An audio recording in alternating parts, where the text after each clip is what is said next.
ElkShape podcast in studio with mother Josh Jones. Editor, please beep that out. I was going to say you're going to lead off with that one. Yeah, I'm just saying your full name. Oh, there you go. You've been on the pod multiple times. I'm now your neighbor. Today I want to break down the Elk Immersion Experience that we just conducted a couple weeks ago. Yeah, I would like to say it was a huge success. I thought for having not done it before and not ever hosted people on site for staying and that sort of thing. I think in general it went really well. There was a couple little small things along the way that caught us off guard, or porta potty showed up a little late, that kind of thing. But, we're going right into the bad. Yeah, I like to rip the Band-Aid off and just right. go through what we sucked at, and I want people to know that we're just like always trying to get better. Well, what would you say we sucked at from your perspective, sir? So I'm in charge of the emailing part of it, so I've been getting the feedbacks. Yes. And then I've been taking those feedbacks and putting it on our Google Doc that you probably haven't seen yet, or Joel. Does Joel even have a computer? I think he does somewhere, but he doesn't look at it a lot. So I'll start with, and these are just off the top of my head. I'm not going to pull the doc up, but the last one affected me because it was my job. So I first have to ask you, how much water was left over? Cases of water? Like 6 or 8. Cases of 40. Yeah, they were sitting there. Yeah. So one of the guys was like, hey, because it was 107 degrees one of the days, set the record. Yeah. So we can't control the weather. And I think the campers knew that, and they all said that, but it was tough on them. Sure. And they said they just never felt like there was enough water. And I was like, my ass was going to Walmart every day and getting ice and water. Maybe I didn't do a good enough job getting the water dispersed. The only thing I can say, I know on the last day that I'm sure The it got hottest used day. up. The hottest day. I'm sure it got used up and then didn't get dispersed. Although we'd started early and we moved early and we tried to shift everything earlier so everybody could go home earlier and not. I mean, we started going at 6 in the morning instead of 8 in an effort to avoid the heat as much as we could and get people out as quick as we could. I guess not knowing how much water we would go through. I mean, we had 12 cases of water a day. Yeah. So And next 40, year I would and do 40 packs. So that's 480 bottles of water for 45 people. So that means every person drank 10 bottles of water in a day, which we wouldn't have guessed you'd go through that much. But we never ran out. No. There was on both days, I don't think it was ever empty. Last day it might have because nobody came up and grabbed I think I more would just water. bring my other big cooler and have one other water location somewhere, maybe on the range, or I don't know. But Well, there were 2 big coolers down there. we're just and going to add full. another cooler. So I guess we need 3. Okay. And then And those were both over 100 quart Yetis. multiple dudes. Now, this is just because the camp was in July and it was the hottest days of the summer. And we'll talk about next year for sure. A lot of them were disappointed because I told them, or you told them, there's a creek that they can jump in when they get whatever, because they want to camp. And we did not mention, and we both probably didn't think about this, but that creek dries out every year by July. It depends on how hot it is. Yeah. And we got hotter earlier normally this year. Normally there'd still be some water going through it, but it wouldn't be a ton. I'd say a month and a half ago, it was flowing. Yeah. So our bad on that. Yeah. One of the campers was disappointed. Like, they did the archery or the elk calling tactics with Joel, and they didn't get a chance to practice elk calling with Joel and get coached on how to make better sounds, how to use the diaphragm. And I understand that, and so we will pivot for that next year as well. We'll talk about that, what we're going to do. I think everybody was pretty stoked about the archery stuff, and I probably made a pretty big mistake by promising, you didn't know this, but I was like, oh yeah, let's get your sight tapes doped in too. And not everybody got a chance to get a sight tape printed out, which wasn't advertised. I just wanted to do it since we had it there and I was freed up to help, but I didn't get to everybody. Yeah. So we will talk about how to fix that. On my deal, there was a few fit people that were disappointed that we didn't get to go to the gym portion. And next year I will just offer the gym portion to those that want to. We'll talk about that as well. But quite honestly, there was a majority of the guys did not qualify to go to the gym after already doing the stress test. It was like, okay, the stress test pretty much was the dosage you needed. We don't need to overdose you with fitness today. That was good enough. The stress test sucks. I just did it recently, by the way. It absolutely I sucks. saw your little clip. You looked miserable. It was great. So yeah, just that. Other than that, I think everybody like just said resounding, got their money's worth and then some, blown away. I'm really proud of it because we did like kind of go into uncharted territory. Like I agree. we'd never done it. And we're like, we're all pretty damn busy, and it's not like, it kind of like we kept the machine going for a few months leading up to it, but then it was like massive crunch time. I was probably more front loaded getting the admin stuff done. Yeah. But then I kind of was like, oh man, Josh, what do you need help with? I did bug you a lot, but your personality is that if I want it done right, I'm gonna just do it myself. And so you were like pretty damn busy leading up to that camp. Yeah, the whole week before, I didn't do anything relating to my business. All I did was prep for the camp for a week. Yeah. And if you know my weeks, that's probably 60 to 70 hours, something like that. So on a mild week, I'll push up to 90 if I have to, depending on what's going on. But it all worked out fine. And yeah, there was a whole bunch of work with that, and I have a better understanding of what's to be expected. And we've talked about a couple of options that we don't know what's going to be capable yet for the camping portion of the event, but definitely a must to do that part, because that's such a camaraderie building, team building, friendship building thing, which is part of what we had said is always missing from these, is that there's not an organized place where everyone's at when we're done grilling them. They're coming to us for an education, and then they're coming to each other for some camaraderie. Ideally, the format of what we were doing, we'd do whatever I was doing in the front end of it. And we couldn't do that this way. We rotated it through. So we took 45 people and split them up into 15 people groups and just rotated what they did every day amongst each person, like Dan's station, Joel's station, my station. And for everything to be as best as possible, I think they all have to get through their bows first, so they can work on fundamentals with their bows. Maybe back up and get the listeners who don't even know what we're talking about. Sure. Tell them maybe what we did, or I'll go through a little bit, but I want you to backfill. So we advertised the Elk Immersion, and I'll be honest, I'm looking right at this camera. I knew in my heart of hearts that this was something that could not be duplicated very well. Bold statement, not trying to be arrogant. I just am that confident in the guys. And so I've been doing ElkShape camps for the last 5 years. I did 25 in 5 years. Josh has been at a few. Joel has been at a few more. And these guys have experienced my camp. And then we got together and I was just like, I'm not doing camps anymore. I'm tired. I already hunt so much and I'm gone. I'm not doing anymore. And Josh was like, we should, I'm pretty sure it was your idea. You were like, we should do it here. You won't have to travel. And I was like, okay, what are you thinking? And his idea was to have hands-on bow tuning, swap out strings, rest, cam, orientation, synchronize. We'll get into bow tuning, hands-on, lifetime skills for an entire day. Then roll in to Joel Turner, shot IQ, learning how to actually shoot the dang bow, and then kind of a mini ElkShape camp all in one day. So me, the hunting full team for tag allocation, Onyx for e-scouting, fitness, Q&A, mobile elk hunting, all that, and Joel Turner elk calling tactics all in 3 days. And I'm like, okay, straight up, how are you?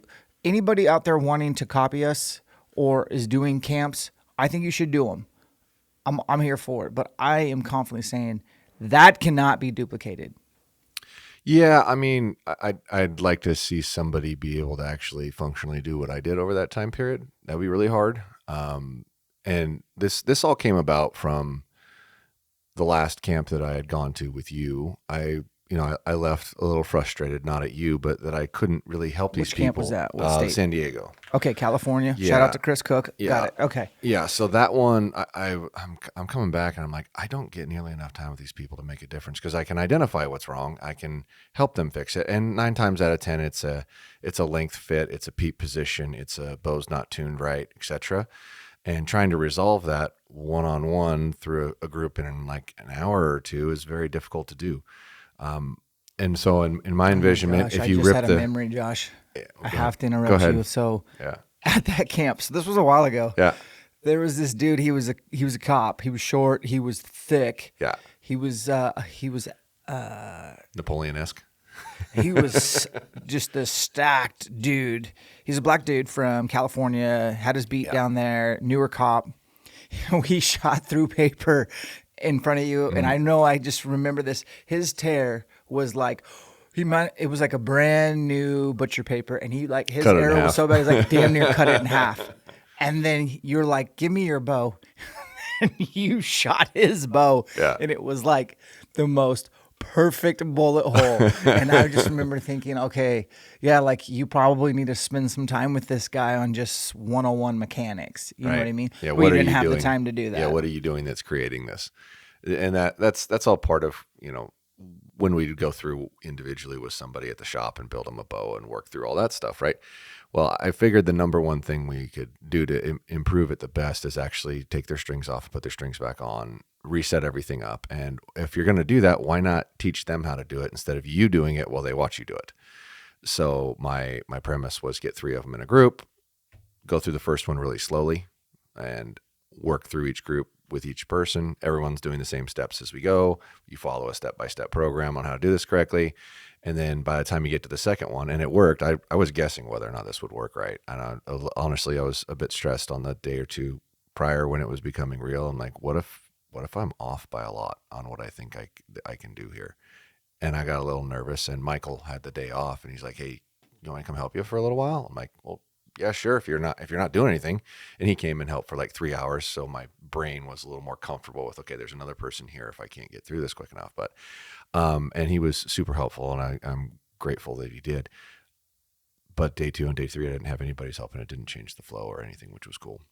But if you can rip your bow apart, put it back together, and watch that happen 3 times, the likelihood of you remembering what you did is way higher. Whether you go first, you go second, or you go third amongst your group, you're all following through in the same process. And it worked better than I expected. And to see people's like enjoyment when they'd actually go and shoot through paper and they got a bullet hole out of their bow after they had just tore it all apart and put it back together and had no idea what they were doing when they started was so cool. That was very rewarding for me. And it was just a reassuring thing that this can absolutely be done. It's not that hard to do.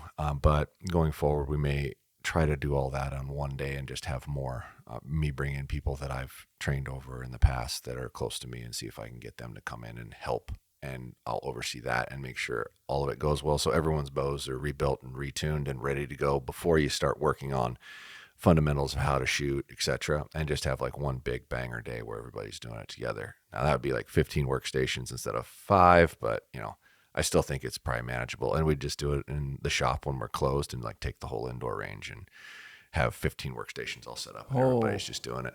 That's intimidating to think about. It is. Well, what I will say, one thing about your point is that I watched, because my days I could get done and come up the last couple hours and bebop around, is if the guy who went first did a good enough job and learned, then the test for him was, okay, if you really truly learned, then you can watch your partner go and help him. Like, you know it when you can teach it, and that's what I saw. That's exactly what I was trying to do. I wanted you to I didn't want you to just do it. I wanted you to learn it. Yeah. Like, well, that's what I'm trying to do with everything. I want you to learn how to do these things. And that was, my head said if I could get 3 of them to get through it, they'll probably remember it. Yep. Because so many times someone's asked me to, hey, can I do it, or can I watch you do it? One time, you don't remember. I mean, you remember like 20% of it, maybe. Yeah. And you got to remember at least 75% of it to get through it. And then you could use YouTube for the last 25% if you forgot something and went back and looked at a video. Yeah. Right. So it was cool. It was rewarding, but I can say that the thing that was probably the most difficult for me is I didn't hardly get to talk to anybody. Like, I was running the whole time, and it was 10 to 12 hours straight, and I never really got to spend much time with the campers. So if we reverted this system to the other way, then I'd actually have a lot of time to spend with the campers. I think that'd be ideal. That would be ideal. So basically what we're pivoting is we're going to do one mass bow deconstruct and reconstruction day. Yeah. We ordered gas strings with part of the tuition. Everybody got gas strings. So that was kind of cool to like, hey, you're putting on good strings anyways. So here's your new strings that you bought. And they got to pick all their cool little colors and whatnot. Shout out to all the guys who didn't get 2 separate colors on their cables. I always think you got to get 2 separate colors on cables. Just it's easier to split and all that kind of jazz. Do you know what the negative to that is? What? You have 2 individual pieces instead of one, so it's technically not as durable. Because when you have one color, it's actually one long piece of material over and over and over. Right, when you have right. It's 2 pieces. Is that going to make or break anything? Probably not. I want you changing strings every year anyways. Yeah. Strings are the most important part. I'd say strings might be the most important part on a bow. Well, and shout out to Gas and Destiny over at Gas who handled and coordinated all this for me. We went through, and Daniel in the shop helped me coordinate, and Justin also checked the amount of time that went into making sure all the strings were right and that we had everything, and the number of times I had to call her and say, hey, I need this, this, and this, or the number of campers that, oh, by the way, I just bought a new bow. I need different strings, and it's 3 weeks before camp. I'm like, oh my God. Well, So for all of it, with 45 different sets, we only had one that wasn't right, and it wasn't their fault. Like it was a different base size wheel, and they had the wrong base size wheel for a Hoyt. Everything else was right. That's insane logistics. So we probably next year, this podcast actually to help us. Next camp is like, hey, we need to put a warning there. Like, hey, do not go buy a new bow. Like, this is the strings that you cannot change your order, because it's just. I'd probably say just have a cutoff of by this date, you can't change. Now I did have. I wanted to. Hold on, I had 2 or 3 different people who also showed up with a different bow and just brought their own strings with them to do it. Like they'd bought strings, had them in their hand, and it's like, hey, fair. I changed my bow, but I have my own strings. I'm ready to do it, and that sort of thing. And the lack of hesitancy, because like I thought I was going to have an immense amount of people like terrified to do this, and they were all gung ho and go. But I did let somebody volunteer out of each group each time, so whoever felt the most confident to do it to start off with is who started off. And I think that throughout that, it seemed like just about everybody got really comfortable.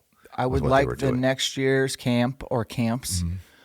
I would like to have a registration option to where you're just buying a new bow and accessories from Spokane Valley Archery, and then we can get like I have a relationship with Matthews, so like we could get a hold of Matthews and be like, okay, whatever the 2025 bow is, we're gonna need however many guys want to get but I want an option for people to have a brand new bow there anyways, because a lot of guys buy them anyway. So it'd be like earlier in the year when they can actually start fulfilling all these manufacturers. Don't you think that's I think that's a great idea. Whether we do that as a separate camp or sprinkled in with an existing camp, we could do that. They could just come in a day earlier, and then everybody else and get their bows all built, and then still turn around and say, okay, now tear it apart and put your strings on. Yeah, or maybe that's or it's already done, and then you can just watch everybody else change out your factory strings to maybe a custom strings before you even set the bow up. Yeah, give them an option to check that. I want to give people that option because a lot of guys upgrade every year. For sure. Let's talk about Joel's day. What does Joel do on his day? Joel breaks you.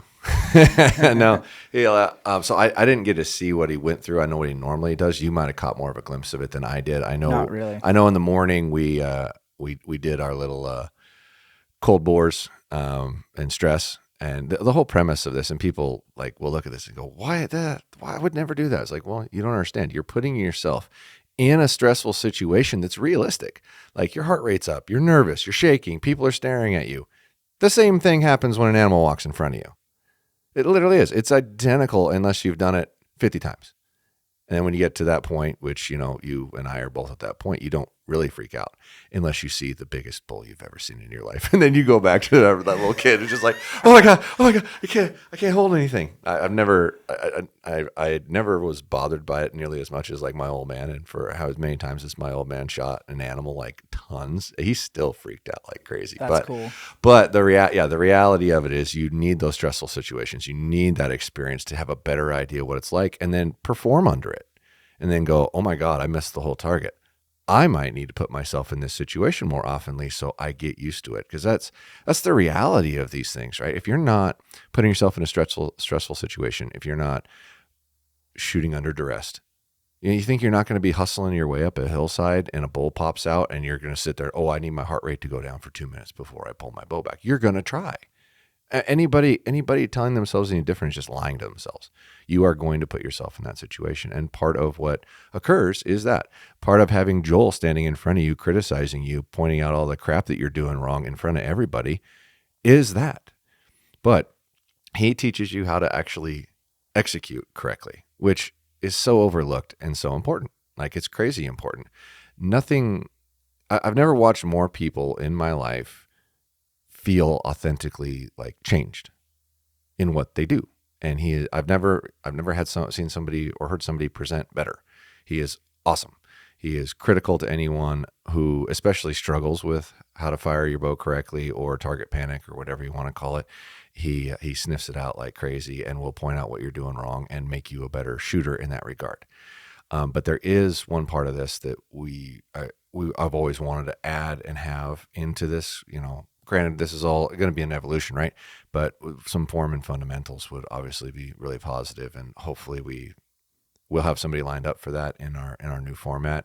But we haven't actually had that conversation, so we really can't say that. Well, what if he says no? He won't let. We won't let him say no. We won't let him say no. But he's definitely one of the world's best archers. Yeah. So that would, and then obviously you could backfill too. Yeah. I could, because in this new format, I could definitely go help. And work on those things with other people, which is a real strong suit of mine. I've taught so many people how to shoot a bow correctly. Outstanding. And I didn't get a touch on it at all. You've worked with several shooters. Yeah. I've even listened to some of the shooters who've been coached by you and some of the drills and skills you've given them based on their weaknesses. You're like me as a coach, like a fitness coach. You're like, oh, you're really good at this? Cool. Do these weakness things. I've already heard behind your back some. So yeah, we'd have you. We'd have that guy who's a really good archer. And then the other thing that Joel does is he does his classroom stuff, his lecture. You understand the fundamentals. Then he goes out, application, shooting. You have to pass his test. Then you get to go shoot a 3D course with him and Bodie and practice. It's awesome. And then you spend the end of the day getting Joel's lecture on elk hunting, his tactics, which are awesome. And then we're going to add in for the next camp. I was thinking somebody who makes elk calls. So like a Phelps, a Slayer, a Native. Who else am I missing? Rocky Mountain. Like, I am not call company tied down. Sure. I think whichever one of those call manufacturers, I've had Phelps help me the most. But so whoever reaches out to us of you call companies, you are invited to come up. You will be volunteering. Yeah. And you will have a moment in the evening or whatever to get calls in everyone's hands and work through the fundamentals. I would bring multiple people from your company, and I would have 3 categories. I would have, I've never put a diaphragm in my mouth people. Yeah. I would have I can make an okay location and cow call sound, but I can't do any intermediates. And then I would have your guys who are like pro and should be competing and maybe help them on those nuancy, really fancy sequences. Yeah. Right? Yeah, for sure. And obviously with all these things that we're discussing that we want to change and improve, the camp needs to be longer. So it was originally a 3-day camp where everybody kind of arrived the day before. The majority of people arrived the day before. We'd like to move that to a 4-day camp where the majority of people arrive the day before. So you'd technically kind of be in the area for 5 days. Like a Wednesday night get here? No. It's got to be, remember we talked about that. No, I don't. It's got to be Saturday that they arrive. So arrive Saturday. So you would arrive on Saturday, and you would probably, if you want to participate. Party with MFJJ at the pool. If you want to party, if you want to participate in that portion, which is not required, but is valuable, we're going to butcher an animal that afternoon. Evening. Everyone will be there. I guarantee it. I know. And honestly, guys, I will just interrupt Josh. I will tell you right now, we've done this once at a camp. We had an actual Neil guy in Texas. Yeah. And I didn't know this. So like I was prepared to do all of the butchering myself. 1000% self-taught on lots of elk. You know what I mean? And then I started teaching it to this camp in Texas. Joel was there. And Joel, within 3 minutes, starts kind of elbowing me out of the way. And by the end of it, I was taking notes. Joel Turner is annoyingly good at everything he does. I've said it before. And Joel Turner is the best butcher I have. Like, he could give the bearded butcher bros a run because I'll tell you why. Joel has to kill elk for the state of Washington and this zoo in Washington. So a tribe, a zoo, and state, he does depredation. I've literally heard him tell me he's killed something like 70 elk in a year. And it's not like he just is the sniper who shoots him in the head. He processes it. So he's done it so many times. I'm telling you, he's the best butcher I've ever seen. Yeah.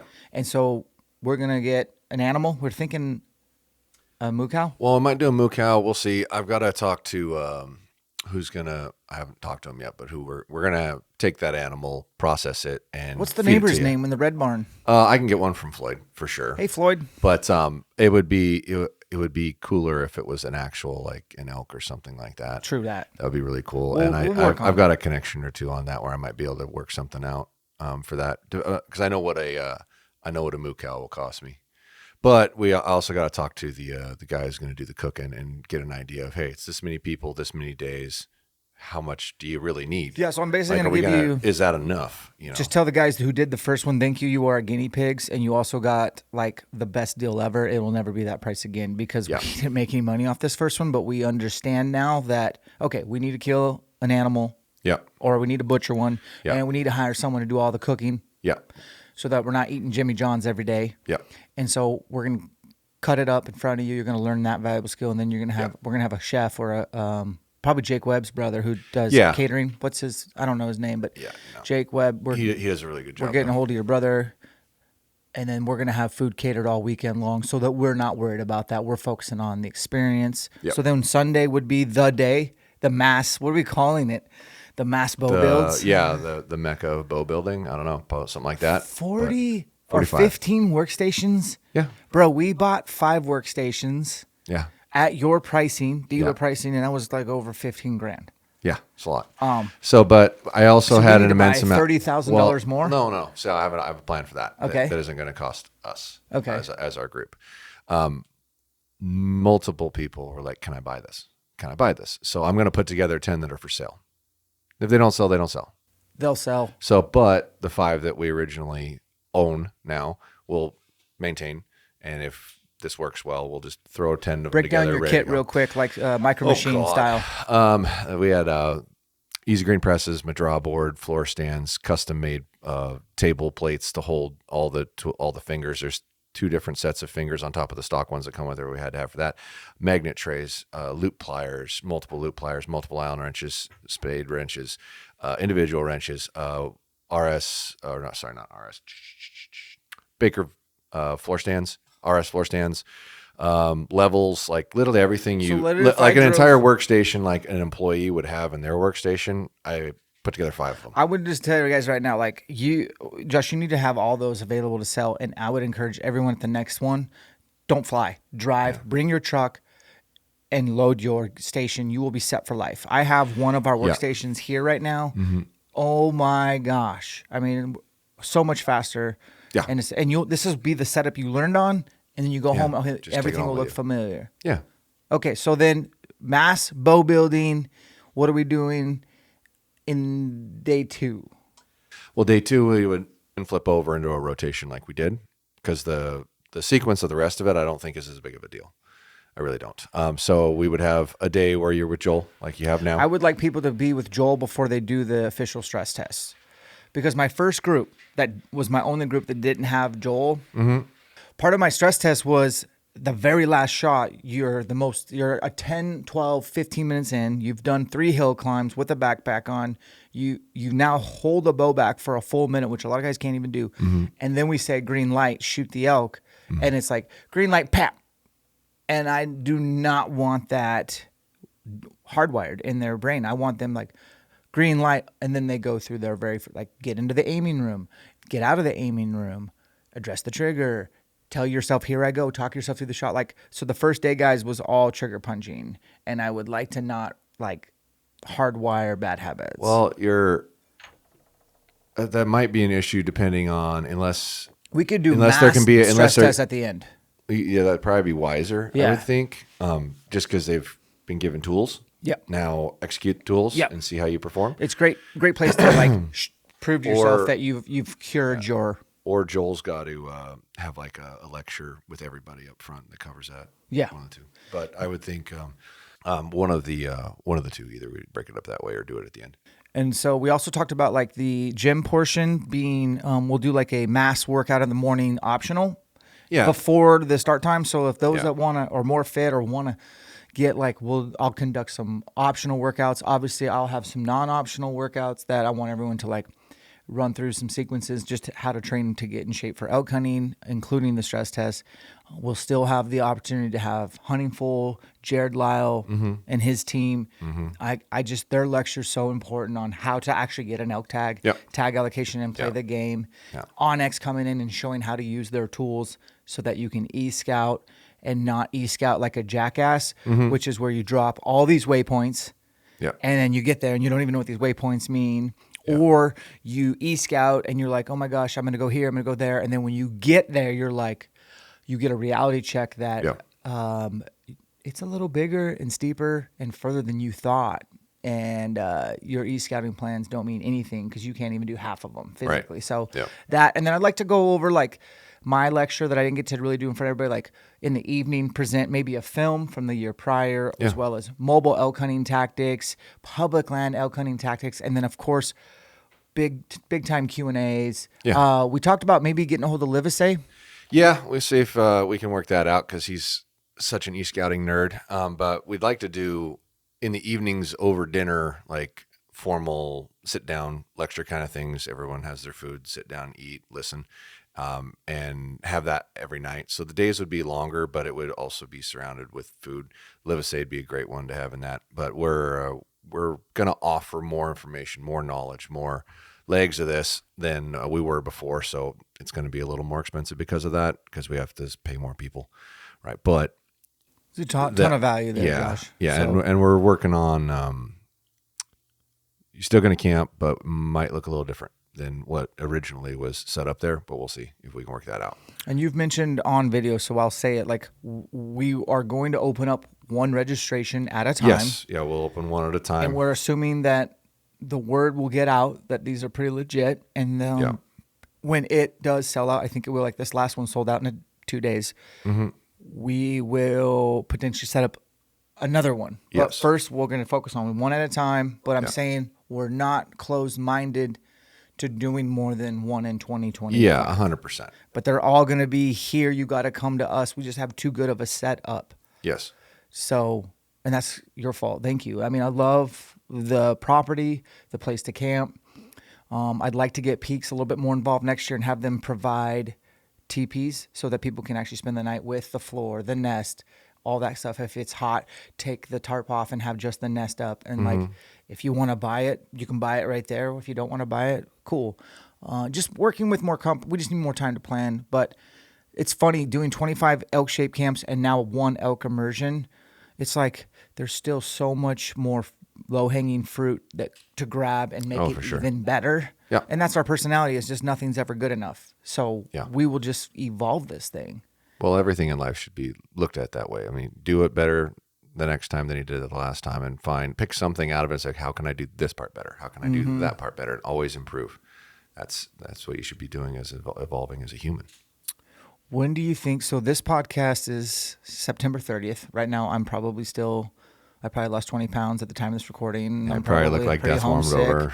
Probably look pretty homeless, pretty patchy beard growing type stuff. You'll probably have killed your buck, hopefully your antelope, and hopefully your elk. And you're hopefully on a Traeger right now when this launches. But I guess my point of all that is when do you think we can get registration open? I'd like to see it in October, to be honest. I'd like the early season elk hunting to be over with. Yeah. And grab those people that are frustrated. Okay.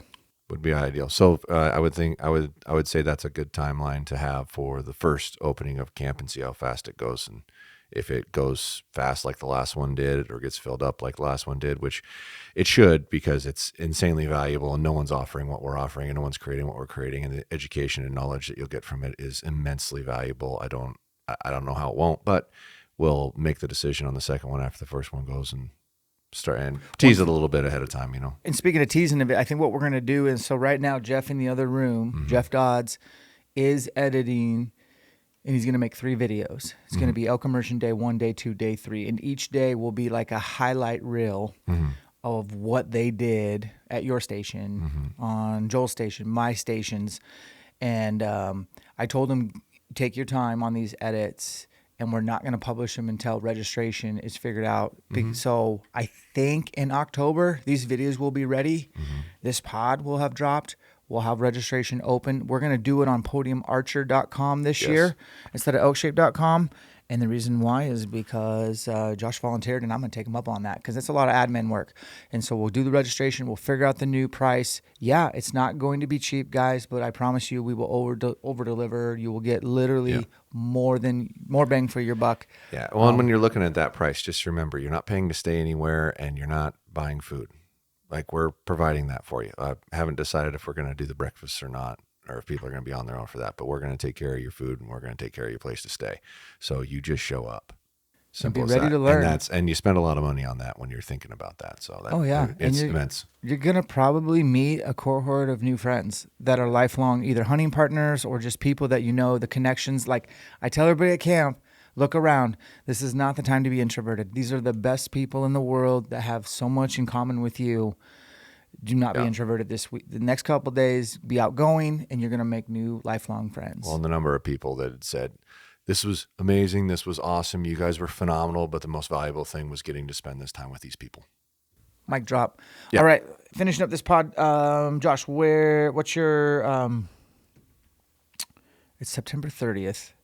What is your hunting schedule look like-ish? Dude, I don't know. It's all over the place. I'm still up in the air because I'm playing the best financial opportunity based off of availability. I'll be hunting in antelope will be end of August in Idaho for sure. I'll hunt elk in Washington in September, hunt elk in Idaho in September. Might possibly have my whitetail tag in Washington filled early, right on the beginning of September. Going to Texas twice. Might be going to Mexico. Haven't. You're going to Texas twice in September? No, not in September. Oh, I was like, not in September. No, right. no, and possibly one other elk hunt in September, depending on what the prices look like on landowner tags. So that's busy. Yeah, it's good to see that you're finally hunting. I've known you for a long you. time. I've seen you. Like I remember for many years, it was like you had to be in the shop, and then like Sunday, Monday was your day to go sneak out and try to kill an elk in Washington in 2 days. So, and you did quite a few times, but it was, it's good to see you getting some delegation out. And then most importantly, it's September 30th. There's a chance I might have the new Matthews in my hand right now, but at the time of this recording, I haven't heard from them. Yeah. So do you have any predictions? I'll be really shocked, which mind you, they haven't told me jack, but I'd be really shocked if they don't obviously improve on what they made, but emphasize it on the tuning system. I'll be shocked if that's not the case. Just the belief of where they're at with it and some of the conversations I've had when I was addressing tuning issues with certain things and whatnot. And I kept getting that, wait till next year. Like, all right. So I'll be shocked if they don't address the tuning system this year as like the main focus. But who knows? Could be. I mean, you look at what they made, and it's hard to say how do you improve this, like because it's so light for what it is. It's so rigid. It's so smooth. It's so fast. It's like okay, but how do you make this better? Well, you get to emphasize the tuning system and make a way better bow. So I'm see. excited. All right, so you guys how my head Nostradamus over. hat's doing. We got podiumarcher.com. That is where Josh's online store is. We have Spokane Valley Archery. If you're ever in the area, stop by. Good chance you'll run into Josh there and the team. And shout out to Justin and Sam and all the guys and Michael and who else am I missing? I mean, there's just like the whole army at Spokane Valley Archery. Yeah, Doug army. Is a huge asset there. Then you have a podcast, Josh and Tim podcast, Fireside Chats. Correct. All platforms. Yeah, all platforms, audio, video, and YouTube. And you have a separate YouTube channel called Podium Archer. Yep. And what am I missing? I think you covered it. You're on TikTok and Instagram? A little bit, yeah. Okay. Yeah. Now I just need to hire somebody to actually do that part for me, so I don't I have to will do put that. a link in this episode of all his things, separations, and the preparation. We hope to see you at Elk Immersion in 2025. We'll catch you on the next one.